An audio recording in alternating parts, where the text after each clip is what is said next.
Good morning, I'm Angelo Castro III. I'm Angela and we are the Castros. Welcome to a Thursday episode of Brunch. Of course. Madaming pag-uusapan, may pa-walkout, o ano-ano pang balita meron. And of course, All coming back daw, di ba? Deja vu. Deja vu. And of course, may mga good news na tayong isi-share. Of course. All right. And all of that because we're serving you news in a countdown. All that before your second cup of coffee. This is Brunch. Ito, some good news para sa kababayan natin. And kicking off our countdown, let's start off with Gilas. Our basketball team is inching closer to booking a spot in the Paris Olympics. This comes after they pulled off a massive upset against Latvia in the FIBA Olympic qualifiers. Gilas shocked the host country from the get-go and secured the victory 89-80. In order to advance to the semifinals, they must take down Georgia later tonight, 8:30 p.m. Philippine time. Only the winner of the tournament will secure the lone Paris Olympic ticket up for grabs. So to advance, it's either we beat Georgia outright or lose at least under 19 points. 19 Kasi points. may quotient system. And as you were saying kanina, di ba, Team Cone employed a triangle offense. Yes, As we all know, the triangle offense is a mechanized offensive designed for sa 1990s, specifically by Phil Jackson and Tex Winter sa Chicago Bulls team that won 72 games and won 5 nag-back-to-back sila. And yung offense na ginamit doon is yung zone, yung triangle. Triangle offense. Nagulat siguro ang Latvia, it's because they were expecting a perimeter kind of offense, which is predicated on three-pointers, but apparently hindi natin ginawa yun. We used the... So doon tayo nag-stick doon sa kung ano yung kung saan magaling ang Pilipinas, di ba? Yun nga, yung triangle offense, yung 90s pa yan, Actually, di ba? triangle is Western. So Western form of offense. Pero ginagawa natin na effective. No effective, but no team anymore in the NBA uses triangles. Obsolete. 90s pa yun eh. It's diba? obsolete because puro 3 points na ngayon. Sa Yes. triangle offense kasi, everybody has to move para everybody gets to touch the ball, di ba? Oo. Umiikot yung bola. May mga small triangles on the court. So yun, we have to beat Georgia later. But may laban tayo sa Georgia. It's because Latvia, yung tinalo natin, Latvia beat Georgia by 28 points already. Yes. So if you do the math, kung tinalo natin ang Latvia by 8 points, tinalo ng Latvia ang Georgia, that means understood na kaya natin ang Georgia. But Georgia has an NBA player, si Sandro Mamushkaveli ng San Antonio Spurs. So 6'11 player yan na bata, na 24-year-old, na medyo malakas. Whatever happens, syempre, tayo, go for maganda. Gilas pa din. Ako definitely kaya natin manalo sa Georgia.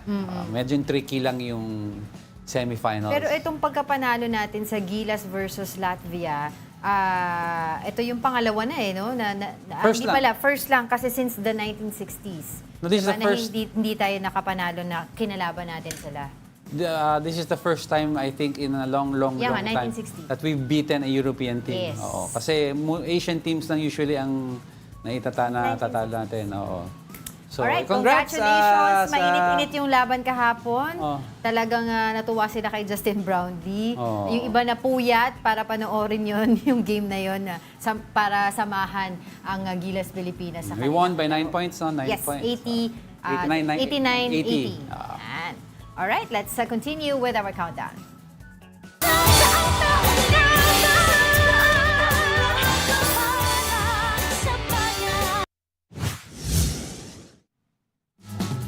Siyempre, sports pa rin tayo. Running to our ninth spot are our new Olympic qualifiers. 2 hurdlers have recently booked their tickets to the 2024 Paris Olympics. Lauren Hoffman qualified for the women's 400-meter hurdles event, while John Cabang Tolentino is set to play at the men's 110-meter hurdles, with 22 athletes representing the Philippines at the upcoming Summer Games. This is now the biggest contingent we had since the 1992 Barcelona Olympics. Team Philippines is currently in a training camp in Metz, France. Oo, Yes. 22 eh. Di ba parang nung we were starting to report about this, nag-start tayo ng 9, Yes. naging 12, naging 50, tapos ngayon 20. Kasi majority of the qualifiers ngayon nangyayari. Oo. Namamayagpag naman talaga tayo sa Maganda, oo. sa individual sports. Like, we have very good boxers, we have Yan, tapos yung weightlifting ni... weightlifting, and we have very good track and field athletes, 'di ba? May rowing din tayo. Yes. Oo, madami. Yun yung first woman, di ba? Oo. Na makakasali. First woman natin, Filipina. Mga individual sports, malalakas tayo. Ang dami na. Siyempre, ang gusto rin ng mga kababayan natin, basketball sana. Sana, di ba? We are crossing our fingers. Anyway, We're let's see. praying. Tonight po ang laban ng Gilas versus Georgia, which we should win naman. So, Yes. Whatever happens, syempre, go Gilas pa rin. alright. Let's go. continue.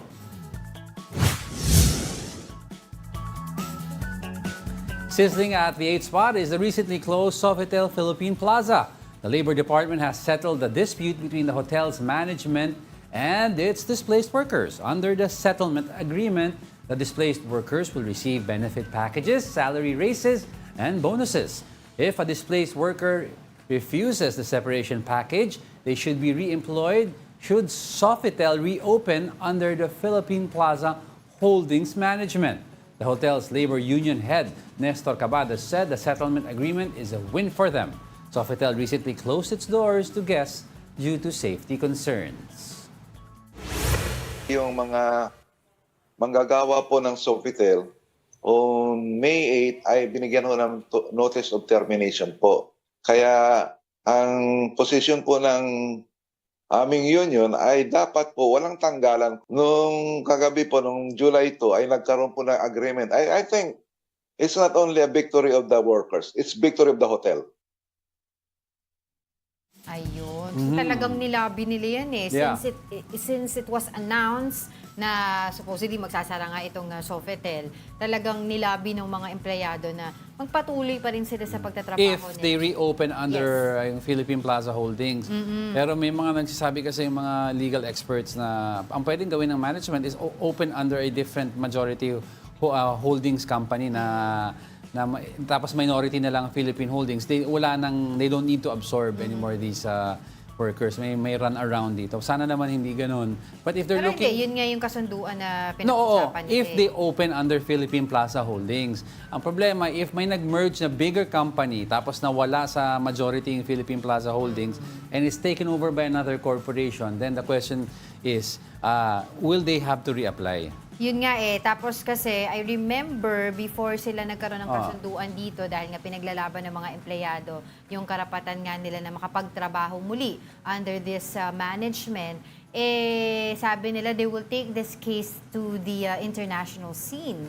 'Di ba? And then meron ding report dito na lumalabas noong June 2023 from of course sabi nga nila na tinanong or sinabihan o nag-usap, they have asked the government service insurance system which owns the land where Sofitel stands to extend its lease period until 2041 to allow it to recover, investment, blah, blah, blah, and to refurbish the hotel. So, merong extension of the lease contract. Pwede naman kasi ituloy yung lease contract na yon kahit hindi na majority owner ang Philippine Plaza eh. Kasi ang legal run around this, they could still own a minority stake, pero majority owner will be another company. Pag may ibang majority owner na, yun ang question na, will they still have to honor the agreement ng collective bargaining with the union? It's because iba na ang majority holder eh. Parang discretion na nila eh, kung foreign entity ba ito, or another entity, kung gusto nila i-hire to under a different brand. Kaya nga sinasabi ng mga workers baka talagang gusto nila buwagin lang yung union eh. Yeah. 'Di ba? Yun yung kanilang pinaglalaban. Pero yung iba kasi, yung mga kawawa dito, yung mga aging, mga approaching 10-year already, kawawa sila it's because medyo nasa crossroads sila. Do I hold out and hope na baka mag-reopen pero gaano katagal wala akong kita, or kunin ko na tong separation package. Pero how significant is the separation package? Will be released 15 days after its opening na hindi ka pumasok. No, in other words, kung ano yung computation nito. Yes. Kasi usually it's, 1 month's pay, 2 months pay for every years of service, di ba? So, alam mo naman, gano'ng kahirap ang buhay Galing ngayon. pa naman dyan sa Sofitel, di ba, yung mga services nila, yung customer service ng mga empleyado dyan. Top-notch talaga. One of the iconic hotels yan, kasama mo yung Manila Hotel. So, Philippine Plaza pa noon yun Naabutan ko yun, Philippine Plaza Hotel. Okay. Alright, anyway, some areas will continue to experience rains in the next 24 hours. The intertropical convergence zone is affecting Palawan, where scattered rains are expected.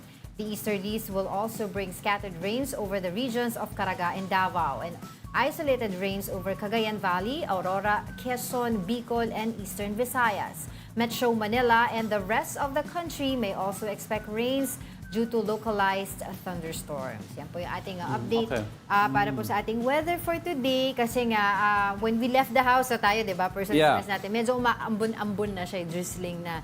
Here sa atin, medyo maganda pa naman yung araw natin sa likod. Maganda pa yung background natin.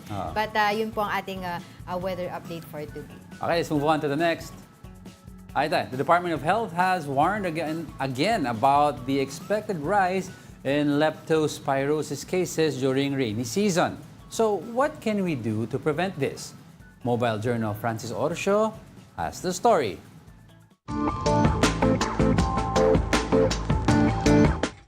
Ngayong tag-ulan, uso na naman ang iba't ibang klase ng sakit. Kasama na dyan ang leptospirosis na madalas nakukuha sa tubig baha. Yung akala mong lagnat, baka leptospirosis at kidney injury na pala. Yan ang kwento ng isang pasyente na ibinahagi niya sa social media app na TikTok. Kita sa kanyang post ang tila paghina ng kanyang katawan, paninilaw at pamumula ng mata, pati na skin rashes. Ang mga ganyang sintomas, ilan lang sa kadalasang nararanasan ng mga tinatamaan ng leptospirosis. Pero ano ba ang sakit na yan? Ang leptospirosis ay isang sakit na nakukuha mula sa mga pagkaka-expose natin mula sa ihi ng mga infected na animals. No? Usually, ang nangyayari kapag may floodwater, no, lalo ngayon na tag-ulan. Paliwanag pa ng eksperto, leptospira ang tawag sa bakterya na dumadapos sa mga daga. Pero pwede rin itong maka-infect sa ibang hayop tulad ng mga aso't pusa. Sa tala ng Department of Health, higit 800 na ang kaso ng leptospirosis sa bansa mula January 2024 hanggang nitong June 15. Mas mababa ng kalahati mula sa higit 1,700 cases sa parehong petsa noong 2023. Pero nilinaw ng DOH na hindi dapat magpakampante, lalo't nakikita ang pagtaas ng kaso ng leptospirosis ngayong tag-ulan na. Kaya sa mga may mataas na exposure sa sakit na ito, lalo na yung mga madalas lumusong sa baha, maging maingat at magpakonsulta sa doktor kapag may naramdaman. In 2 to 30 days, pwede makaranas ang pasyente ng wide range of symptoms. Pwede magkaroon ng lagnat, pananakit ng ulo, pag-chills, man lamang, pwede rin na magkaroon ng mga body aches, pagsusuka, at yung ayaw natin ay yung naninilaw yung mga balat ninyo, nagkakaroon din ng pagkakaroon ng pumumula ng mata, pananakit ng tiyan, pagdadiarrhea, and rashes. Pero kung mas matindi raw ang epekto ng sakit sa pasyente, maaring magresulta ito sa liver o kidney failure o di kaya pagkakaroon ng meningitis. Una nang nagpaalala si Health Secretary Teodoro Herbosa na iwasan ang paglusong sa baha. At kung hindi may iwasan, magsuot ng bota at hugasan agad ang katawan ng malinis na tubig at sabon. Hinihimok din ng kalihim ang mga lokal na pamahalaan na linisin ang drainage system at kontrolin ang pagdami ng mga daga para mabawasan ang paggalat ng leptospirosis sa mga tao. Sabi nga, mahal magkasakit. Kaya para makaiwas sa sakit, simulan natin yan sa pag-iingat. Mobile journalist Francis Orsho po, hatid ang mukha ng balita. Yan, simple warning lang. Pag may baha, huwag lulusong unless meron kang proper protection. Diba? May nabibenta sila ngayon. Kahit online, yung mga rubber boots. Diba? Or kaya gloves, rubber gloves. Kasi pag may sugat kang maliit, tapos may mga feces ng daga o ihi sa tubig, pumasok sa sugat mo, ayan na, leptospirosis ang aabutin mo. Pero speaking of Department of Health, di ba yesterday we were talking about it, yung they plan to change the name, pero hindi pa naman daw sigurado yon, ano? Pero di ba pinag-usapan natin dito, siguro mas importante, mas asikasuhin nila yung pagbabayad dito sa mga healthcare workers, yung mga nagtrabaho during the COVID-19 pandemic. And you said baka naman yung DBM di pa nare-release pa rin yung budget. We have a breaking news kasi 20 minutes ago, yung Department of Budget and Management will release na yung remaining 27 billion unpaid emergency allowances of healthcare workers tomorrow. Yan. Oo. So sabi ko nga, it was the DBM. Yes. It wasn't sa DOH Yes. ang delay na. Okay. At least good. Mababayaran na sila. Exactly. Alright. At patuloy natin babantayan yung issue na yan. But for the meantime, coming up, the NBI says the other Alice Go may have been instructed to use the name to confuse the authorities. And the Philippines and China held a meeting to de-escalate the tension in the West Philippine Sea. A tale of three goes. Marami tayong pag-uusapan na. So we are just getting started mga kapatid. More of our top 10 news when Brunch returns. Keep it here on One News.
Good morning! You're still watching Brunch here on One News. Happy Thursday. Oy, hello sa My mga gosh, bilis ng araw. loyal viewers natin sa across our social media accounts. We have Sam Pokemon Go, Paulo Apostol, Mina Bernales, good from the Jesse Mendez team. Good morning sa inyo lahat.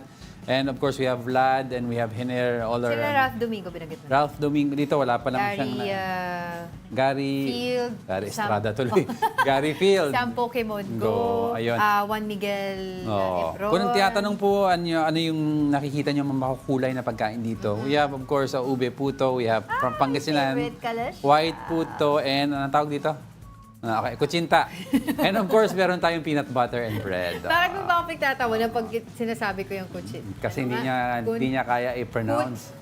Kuchinta. Yun. Oh, di ba? Batiin ko lang itong nasa YouTube natin, si Mark Santiago, si Anig Villa, ito yung laging present sa atin. Of course, si Ronald Maxtay, kilala ko to Galing pa to sa programa ni Manong Ted. Hi Ronald, tsaka si Gary Go na lagi rin nanonood sa atin. Si Esther Abaya, Tita Esther, good morning. Kala ko si Ronald McDonald. Hindi naman. Okay. Hey, Jego. Oh. Pingi ako. Mamaya, game. Ayoko bigla. Let's go!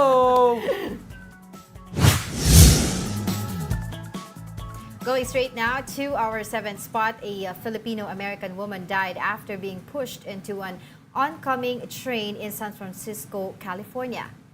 Now, the victim was identified as 74-year-old Corazon Dandan from San Mateo County. Dandan was rushed to San Francisco General Hospital where she later died. She was allegedly pushed by 49-year-old suspect Trevor Belmont into a moving train. Belmont was arrested and will be booked into San Francisco County Jail.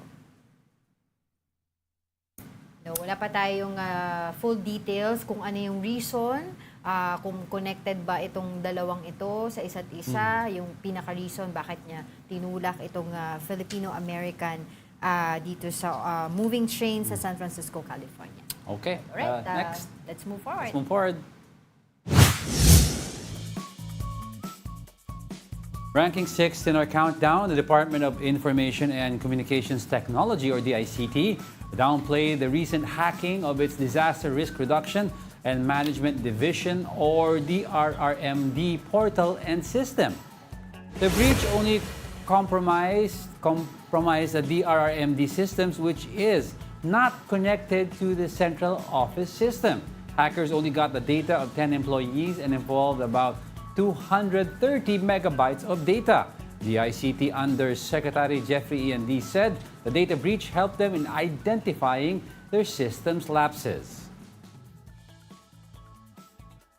Yung hacking incidents have been on the rise. And of course, we had Senator Honasan also here last week talking about the need to invest more in cybersecurity because you can no longer call it an emerging threat because it is already a current threat already. Totoo yan. Tapos aside from that, I was also looking at this article today na meron din possible or data breach happened. Alam mo kung saan? Sa Department of Foreign Affairs. 'Di ba? Kasi itong cybersecurity group, yung Deep Connect, 'di ba sila yung laging nagpo-post ng mga ang tawag dito, mga nahahack na mga website. Ayan, sila ang nagsabi nga itong Department of Foreign Affairs ay merong nangyaring data breach nito nung Wednesday. Pero mamaya, pag-usapan natin yan because hindi pa pala ready. So ngayon, pag-usapan natin yung sinasabi ko. No? So sa DFA, sinabi ng Deep Web Connect, they were claiming na may nangyaring hacking incident or data breach naman dito sa DFA which happened nung Wednesday. So we need to clarify that. What kind of data breach? Yes, what kind of... Ano yung mga repository na na-access? Sabi nila, sensitive email data is now being sold online. Sensitive email. In other words, correspondence between employees, between ASECs, USECs, or the diplomatic corps. Supposedly, the threat actor identified as Chengi. Yan. Ito yung reportedly behind the breach. And it is currently unknown if the data involved just a single or bulk email. Yun yung sinasabi mo. Hindi pa alam. Pero tsaka di pa rin natin alam if it's within amongst employees or correspondence between high-ranking officials of the DFA and other officials of government. So yung initial findings nga nitong Deep Web Connect team, sabi nila, they found out na may mga sample na provided na contents or sensitive documents na nakamark doon confidential documents. So, yun ang hindi pa natin alam na yung pinaka buong detalye ng data breach na yan na nangyari sa Parang every other day or every week we're talking about hacking incidents already. Exactly. You have a lot of threat actors. But we have with us on the line Yusek Jeffrey E&D of the DICT. Good morning, Yusek. Thank you for joining us. Magandang umaga po, Angelo at Angela. Yes. Nakikinig po ng Brunch. Yes, you said you were talking about, I think in a previous interview, about yung learning about what lapses we have due to the hacking incidents. Ano po yung mga learning na nakita nyo, Yusek? I'm sorry, Angelo. Regarding the recent ones? Or... Well, in general, sir, kasi medyo escalating yung number of incidents already of Ito yung hacking. sa, And then the recent one is with the DRRMD. DRMD. Oo. Yes, Yusek. Mm-hmm. Oo. So yung sa DRRMD website, that's a very isolated website na nandito sa DICT. May mga learnings na tayo dyan na which we will share to all government agencies also. For Okay. example, that particular website kasi has lapses sa software development niya. Gumamit halimbawa ng encryption mechanism that is not peer-reviewed, no? Para nag-invento ng sarili ng encryption mechanism. The password module was not hashed. It was encrypted, which should not happen. Okay. I'm sorry if I'm being technical, no, but there are, let's just say that there are best practices in secure software development which was not followed in that particular case. Okay. Right, But right. malit lang naman 'yon. It's at ang karamihan sa ang laman noon ay puro equipment, no. Yung aming forward deployment of government emergency communications. Yeah, I understand eh. Sabi nga daw po dito, ang DRRMD naman po talaga was intentionally designed to be easily accessed and had no firewalls. Pero I was wondering po, Sec, Yusek, dito po sa sinasabi nila na mga issues nga po na mga hacking incident, what are the other issues that the DICT Cybercrime Force is facing right now? And ano po ba yung mga nakalatag na plano po to be able to fix these problems? So the National Cybersecurity Plan was just adopted and ordered by the President to be followed, no, under Executive Order 58. Na-release lang yan last April.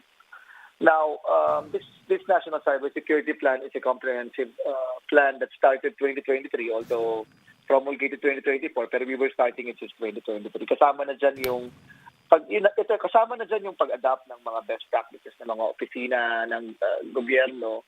Pangalawa, kasama na rin dyan yung pagpapalakas ng mga cybersecurity units sa loob ng gobyerno. Kasi walang cybersecurity positions sa loob ng gobyerno. Yung mga gano'n. Pero maidagdag ko na rin, Angelo at saka Angela. Yes, po. Yes, sir. We have to also be very careful about, you will notice that cybersecurity now, according to some surveys, have increased yung trajectory niya sa mileage, sa media mileage. Kasi everybody is very, very anxious about cybersecurity. Yes. But in certain instances, minsan nasa-sensationalize din siya. Not you, Yeah, but yes, there yes. are some websites, for example, Deep Web Connect, who just throws information na unverified. Minsan kasi gano'n yung nangyayari. Halimbawa, yung nangyayari sa DFA. Yan, ito nga po.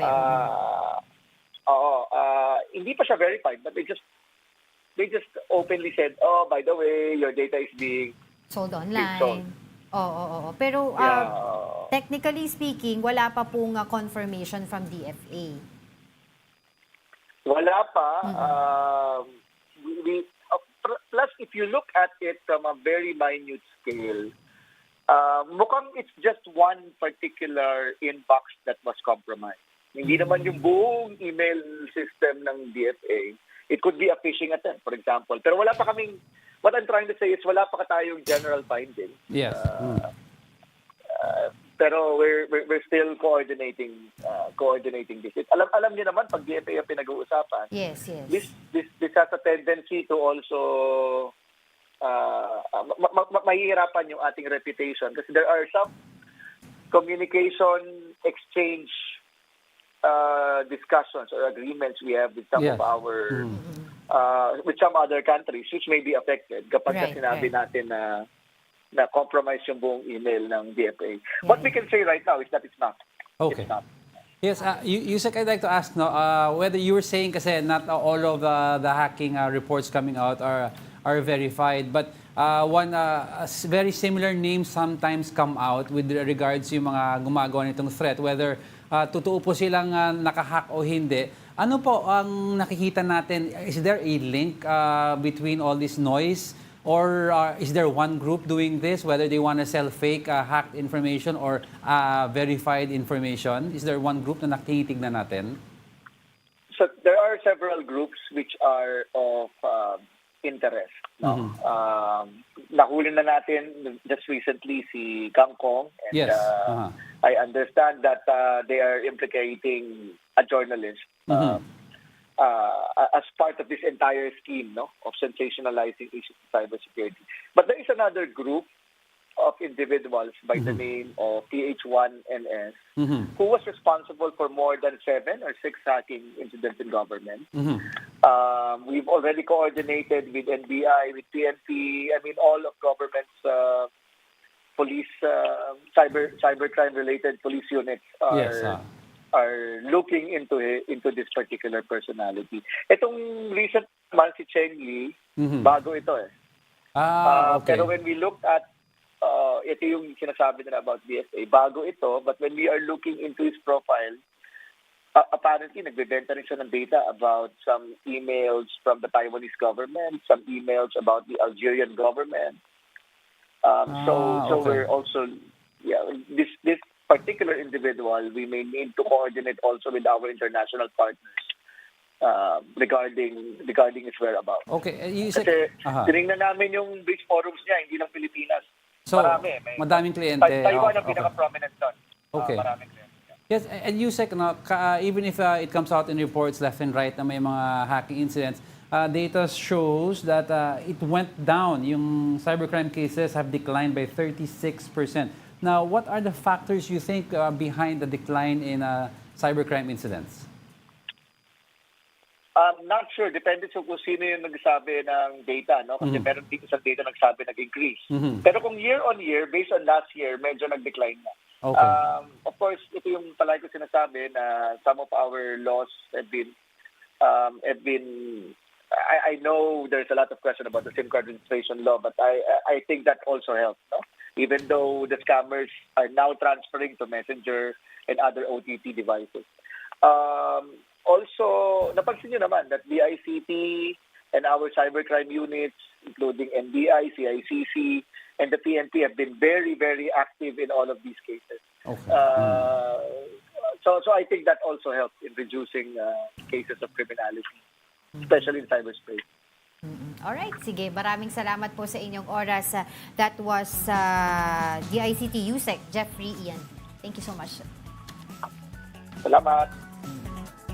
Yun. Okay. So, Kasi year yun on yung year, sinasabi niya, year on year may decline. Pero there's prominent names coming out. Yung isang name, hindi lang Philippines ang tinatamaan. You have Taiwan Yes. and China also. Pero yung sa usapin ng DFA, wala pa nga kasing sinasabi ng walang DFA confirmation. na confirmation kung totoo ba na nagkaroon ng data breach. Pero sinabi nga dito ni USEC ng DICT na iniimbestigahan nila. Possible may phishing na nangyari pero ngayon daw he can say na wala pa namang nangyayaring Parang kasi sinasabi ni Yusek, it's possible na there are threat actors on the deep web claiming that they have information from certain departments, pero it does not mean if they claim they have this information na doon talaga nakuha. They could be trying to sell info that is fake also. May mga kalakaran daw na That's gano'n. why investigation is ongoing. Yes. Okay, pero alright, let's continue with our countdown. Coming in at our top 5, a recent survey of Publicus Asia shows a decline in Vice President Sara Duterte's ratings. Duterte's approval dropped from 53% in the first quarter to 46% in the second quarter. Publicus Asia founder and CEO Malu Tiquia says former President Rodrigo Duterte is pulling down her daughter's ratings. Tiquia says issues that influence Sara's numbers include the investigation of ICC into her father's drug war. It has nothing to do with DepEd, everything to do with the political climate. You have to understand that Duterte is a shared brand. So technically, whatever one says, it can influence the incumbent. So sabi nga niya, yung ginawa nila itong survey na to, hindi pa yun yung nagre-resign si VP Sara as DepEd Secretary. At hindi pa rin siya natalaga as the face of the new opposition. Oo, totoo. Tapos yun nga daw, kasama rin naman doon sa tanong sa survey is kung dapat bang mag-resign si Vice President Sara Duterte as a Secretary of Education. So, mataas din yung numero doon eh. Parang 60%. Sabi ng mga, of course, supporters and other kasama doon, respondents, sabi nila hindi, wag daw. Pero yun nga, sinasabi niya, pero the burden was removed. No, this is, and I quote, that is from Maluti Kia, na sinasabi niya, it will not affect yung approval kung magagawa ulit ng mga survey, it will not affect na yung approval rating niya doon sa ginagawa niya as Deputy Secretary before. So it will solely focus as yung responsibility niya as the Vice President. As the Vice President. Oh, because her performance as the DepEd Secretary reflects on the total performance of the Marcos administration. Yes. Kasi historically, mga performance ng cabinet officials, whether galing ka sa kabilang partido, na bumabagsak din sa presidente sa numbers niya. Totoo. Ang nagiging rating, ang bulk rating ni VP Sara Duterte is as Vice President. Because as Vice President, that is her own identity already. So that she's being measured on her own identity. But isa din yung sa na-pick up ko sa sinabi ni Maluti Kia, yung analyst natin na in-interview sa Storycon yesterday, is yung sinabi niya, Duterte is a shared brand. And yung possibility nga, or it is, no, na nangyayari nga, it is happening right now, na si former President Duterte is pulling down Vice President Sara Duterte. Correct. Because there are a lot of issues right now, like yung, di ba, sa ICC, yung pagtawag kay Pangulong Bongbong Marcos na Among others. addict, among others. So that is possible talaga na maaring mangyari na nahihila pa ba si Vice President Sara Duterte dahil sa issues din ng kanyang tatay. Oo. Okay. Sige, naku, marami pa tayo pag-uusapan. So let's continue with our countdown. Coming hot at the fourth spot is the fight against illegal Pogos. The Philippines and China vowed to work together to fight against illegal Pogos and other transnational crimes. The commitment was made at a meeting between Executive Secretary Lucas Bersamin and Chinese Ambassador Huang Xilian in the palace this week. The Philippines and China agreed to strengthen their intelligence, sharing, and joint operations. The Philippine Anti-Organized Crime Commission, or PAOC, said this agreement will boost their efforts in their illegal Pogo crackdown. Hindi naman talagang pwedeng ikaila na kailangan natin yung mga information na nanggagaling din sa mga Chinese authorities. We need immediate verification para pag nahuli kagad natin sila, alam na kagad natin kung sino sila at malalaman din natin kaagad-agad ano yung criminal history nila. Well, in China nga, bawal talaga yung Pogo. Yeah, I mean, yun lang hindi ko makita ang yung logic ng iba is because sa China outright ban Pogo because they have other information that yung historically ang operations ng Pogo are run by criminal syndicates who are using legitimate Pogos as fronts. Now, it's so hard to root it out because may cost implications din yan. Meron social implications, di ba? May moral implications din yan. Na some lawmakers na are saying it's not worth it. At saka ano ba, susunod ba tayo dun sa, ano ba yung mga bansa na talagang kilala sa maging gambling capital? Ano din yun? tayo Cambodia dito? outrightly banned illegal Pogos. Exactly, diba? Oo, So, Pogos in general pala. Ngayon Oo. naman, because of mainit talaga yung cracking ng mga illegal Pogo sa mga malalaking firms dito sa Philippines, ang nangyayari daw ngayon, nagkakaroon ng mga Mini hubs. Mini hubs, Ah. which is parang nangyayari sa loob ng condominiums, apartment. Kaya nga sinabi, di ba, sa Tarlac nung Vice Governor Yes, Pineda, sabi niya mag-house to house daw to check, di ba, kung may mga nangyayari. Because ito mga mini hubs, sabi ni Winston, PAOK.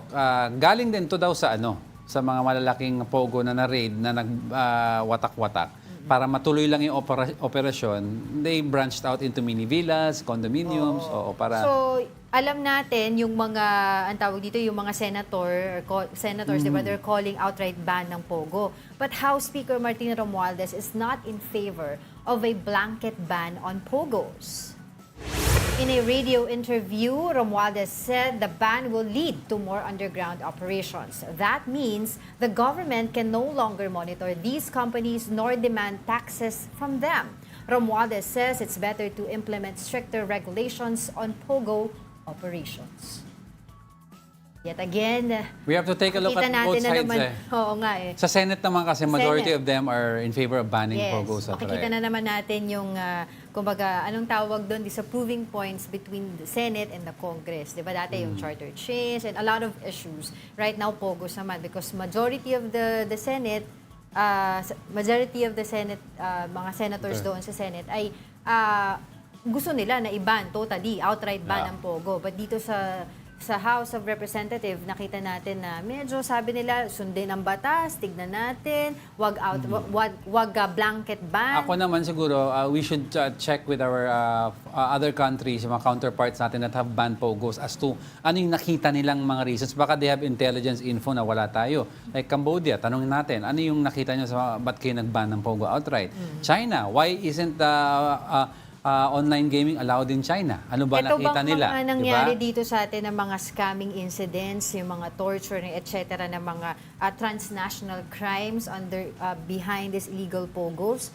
Ay hindi pa ba sapat to ban Pogos here in the country? No, kasi if the speaker is looking for data, mukhang he's willing to engage naman, but he's looking of course for data. Siguro nga, para matapos na to, let's coordinate with other countries that have had Pogos before and ask them, bakit nyo binan ang Pogo? So at least meron tayong concrete debate points na yung mga pro na i-ban yung Pogo, meron silang panghahawakan na data. O ito, galing na to sa Cambodia, galing to sa China kung bakit ayaw nila ng online gaming. At least may pinahawakan tayo, hindi puro raw data or haka-haka lang. Oh, hindi naman, ngayon wala tayong haka-haka. Ang dami nating mga documents behind Oo this. nga, but I'm saying as a general rule, kasi other countries have already measured kung bakit hindi worth it ang Pogo. So we take that and show it to the people who are pro or not pro-Pogo, yung ayaw mag-ban. O ito, Ako, sa akin, yan lang nakikita natin ngayon na... No, but I'm saying kasi... I know, but... No, wala. I'm against Pogos. I'm just saying, ipakita sa mga taong gusto i-retain ang Pogo. Yeah. Like a speaker, ito sabi ng Cambodia. Ito yung computation nila, ito yung taxes na na-claim nila, not worth it kung binangga mo sa ginastos. Ganon. Kasi some people have that in mind that they want to see data muna. But ako, based on what I've seen, diba? It's really not worth it. Torture videos pa lang yung dun sa taxes na pag-uusapan, yung projected, sabi nila na revenue na manggagaling sa Pogo, is not even half of what they have gotten from Pogos right now. So, ewan ko, ang inaantay na lang din natin siguro yung outright na ano ba yung sasabihin ni Pangulong Bongbong Marcos regarding this. Like what I've said yesterday, tahimik pa si Pangulong Bongbong Marcos. Yung talaga nanggaling sa bibig niya na, iban na natin to or wag natin iban ang Pogo. Yun ang wala based sa yung tone ng speaker, it looks like the president will still quietly discern kung ano yung magiging stand niya. Nako, but ito usapin pa rin ng Pogo, pero tungkol naman ito, of course, dun sa politiko na na-implicate nga dito sa Pogo. Yan po ang ating next sa ating topic for today. The fingerprints of Bamban Mayor Alice Go does not match that of the other Alice Go. Elaine Fulgencio with the report. Two women, both named Alice Leal Go and both having the same July 12, 1986 birthday. Their photos already show that they are not the same person. This was confirmed further by the NBI fingerprint analysis, which showed that their fingerprints were not a match. But the question now is, where is the other Alice Go who is not the mayor? Her last NBI clearance update was recorded in 2005. The NBI is considering the possibility that the other Alice Go might have been ordered to file under that name. Fictitious ito. At hindi Alice Go ang pangalan niya. Nag-file lang, ginamit niya Alice Go. May instruction na kumuha ka ng clearance under this name. These findings, however, don't have any effect on an earlier fingerprint analysis which showed that the Mayor Alice Go's fingerprints matched those of Chinese passport holder Go Wangping. To confirm the results, the COMELEC says they will conduct their own verification of the fingerprints. Take note, ang COMELEC ay may sariling handwriting and fingerprint experts. Kung meron ng NBI, meron din ng COMELEC. Nasa amin ang COC. Nasa amin din ang application for registration as a registered voter. The COMELEC says they will also request for a copy of the co-warranto petition that the Office of the Solicitor General eyes to file against the mayor. The Solgen says they are looking to file the petition within the week. In a statement, Senator Riza Hontiveros says that even if there are 10 Alice Go's found in the country, only Mayor Alice Go of Bambantarlac was a Chinese citizen who became a mayor. She noted that the investigation is for the Alice Go, who is not a Filipino. The NBI is set to present the new results of their tests in the next Senate hearing. Reporting for News 5, Elaine Fulgencio, BR1 News.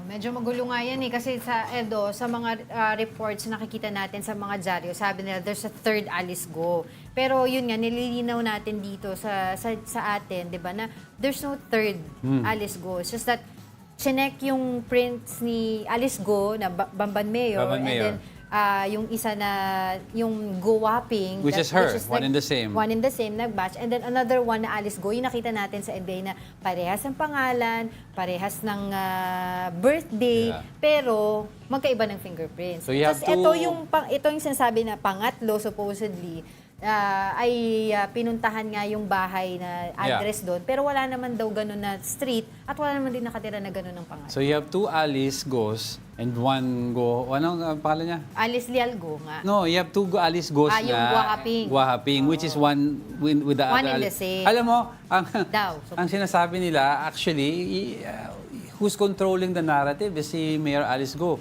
Because she has all these agencies chasing after her storyline eh. Isipin mo, one simple, well, not simple, one mayor who looks meek and na madaming meme na naglalabas. You have multiple agencies investigating her and little by little nga na pagdudugtong natin yung kwento pero nahihirapan sila idugtong yung kwento. Kaya sinasabi din ni Comelec Chairman George Erwin Garcia, meron Yeah. din silang dito, may file din sila ng fingerprint ni Mayor So, Alice. babangga nila yung babangga file nila. Definitely, magmamatch yung kay Bamban Mayor tsaka yung nasa Oo. nasa Comelec, di Oo. ba? So, yun kaya nagkakaroon ng lituhan na may pangatlo pa na Alice Go, pero yun yung ibig nilang sabihin sa pangatlo. Okay, sige, pero Nahilo din ako. Nahilo ka ba? Hindi ko maano. Oo. Alright, don't go away because we're not done yet. Ito yung inaabangan ninyo na nangyari kahapon. Walk out pa more. May dalawa pa. Stay with us.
Welcome back. You're still watching Brunch here on One News. Madami pa tayong walk out pa more. A tale of multiple mayors, finding Kibuloy. Daming issues talaga. Gosh. Pero wala sila Kibuloy ngayon sa news. Wala rin si Teves kasi Ay, ang daming balita. Oo. Pero ito muna ito yung sinasabi ko kanina, the budget department is set to release 27 billion pesos for the allowance of healthcare workers. The DBM says the funding will be issued by Friday in line with the directive of President Marcos. This will cover the payment of over 5 million remaining validated unpaid health emergency allowance. Also included are the COVID-19 sickness and death compensation claims of workers. DBM data shows that 91 billion pesos has been released for the public health emergency benefits and allowances. Some 73 billion pesos of that amount has been allocated specifically for health emergency allowance. Okay, coming in at top 2.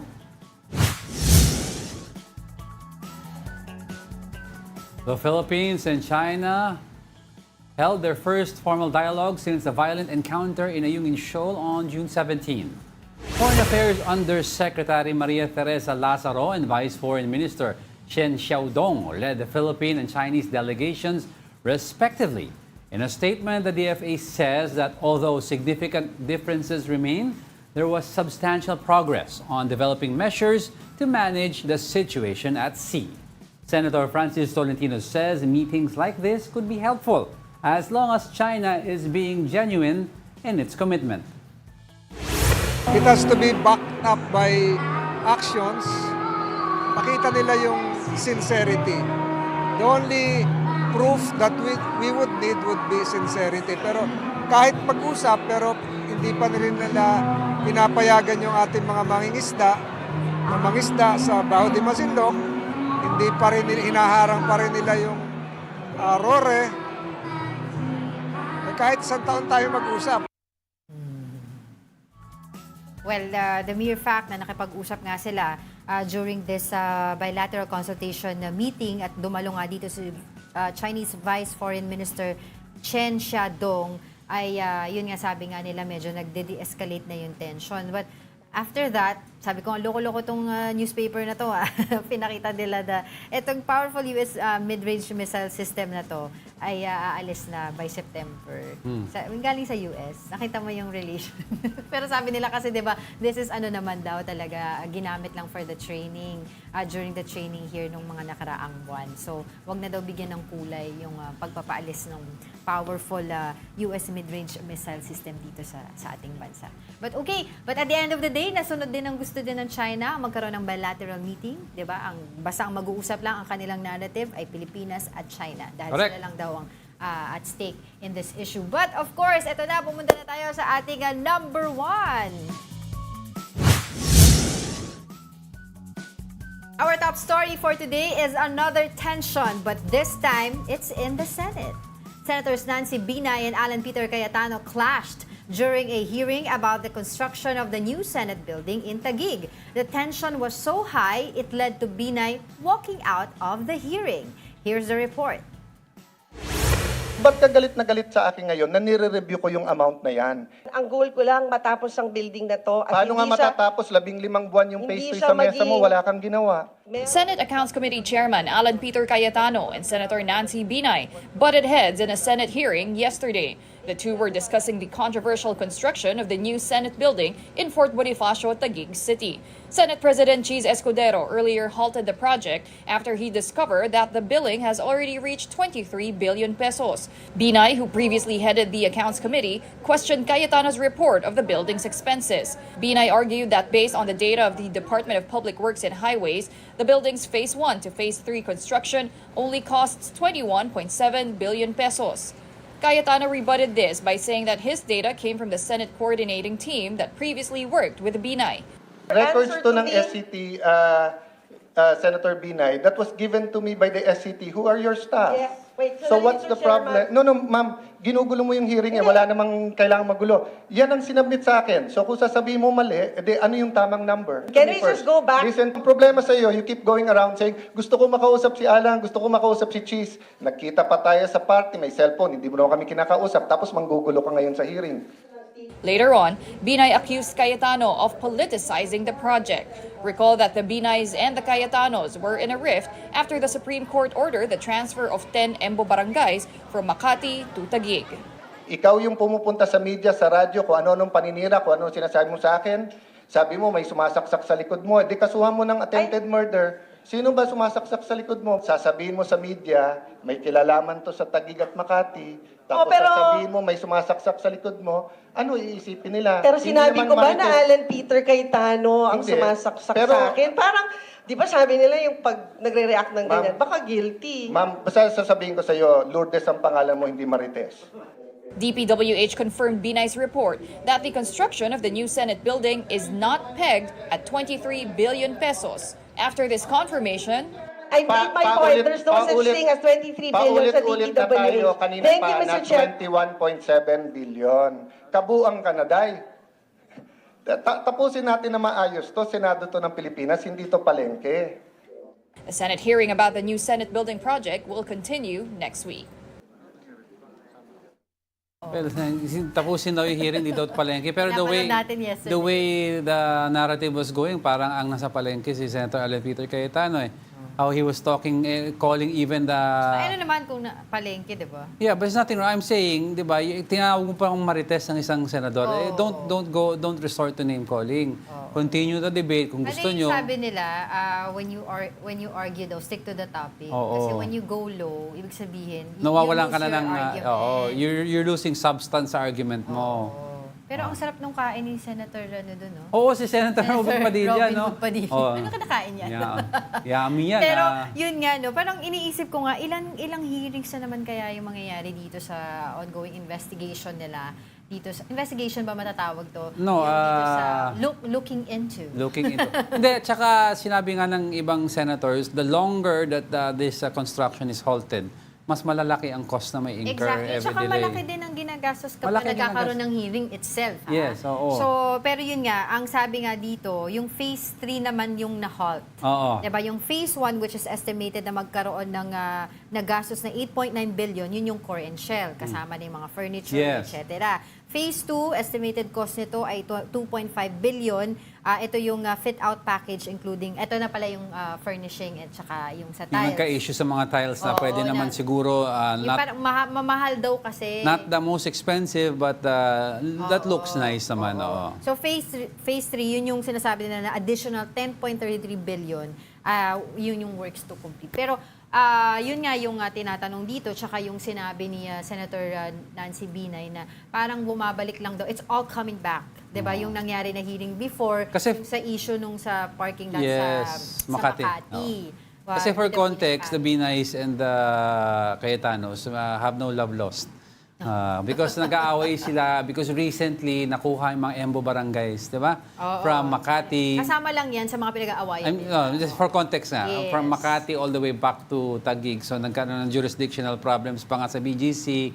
Nag-aaway-aaway sila kasi taxes ng BGC is malaki-laki. So kung sinong ang kukuha ng taxes nito, malaking bagay, di ba? So ang daming issues within these two families. Actually, sabi nga, sige, to be fair, hindi naman talaga dapat nandiyan dyan si Senator Nancy Binay sa hearing na yan because hindi na siya yung chair committee ng finance. Pero ang hinihiling niya kasi, to be fair din, ay kausapin daw siya. Oo. Dahil I think nagkaroon ng consultation dun sa dating Senate President. Yes, nagkaroon niya sa confirmation na coordination rather na kay Senator Tito Soto Yeah. at saka dun sa dating Finance Committee Chair na si Senator Panfilo Lacson regarding this. Pero siya yung previews, hindi daw siya tinanong.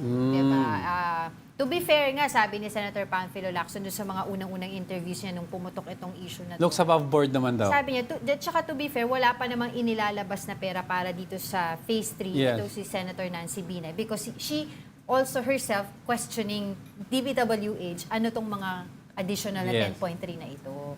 Yun yung sinasabi niya. Pero nauuwi sa ganitong, 'di ba, mga senator kayo di ba dapat maging ehemplo Pero, kayo ng maayos sa pag-uusap. in all fairness, issue-based dapat, walang personalan. Compared sa ibang mga parliament o senate Di ba nag-aanohan pa ng ballpen? may isa nga nagsaksak ng ballpen Ay, lapis. ballpen yung isa, tapos yung isa may lapis, tapos hinabol niya yung sinaksak niya, tapos binato ng sapato sa Taiwan to. Ay, no. And you have sa Greece also. Madaming ganun. So medyo kalmado pa tayo sa Philippine Senate. Basta I therefore conclude, buhay na ulit sa Senator Pero Peter Cayetano. Ito, since ang problema natin ay Senate building, ito ang quote, "It does not matter how slowly you go, as long as you do not stop." a quote by Confucius. Keep moving forward. Kaya wag i-stop ang construction daw. Wag stop at wag din stop ang panonood sa atin. Dahil tomorrow, pangako yan, babatiin namin yung iba pang hindi namin nabati na nanonood sa atin. Both sa Facebook at sa YouTube.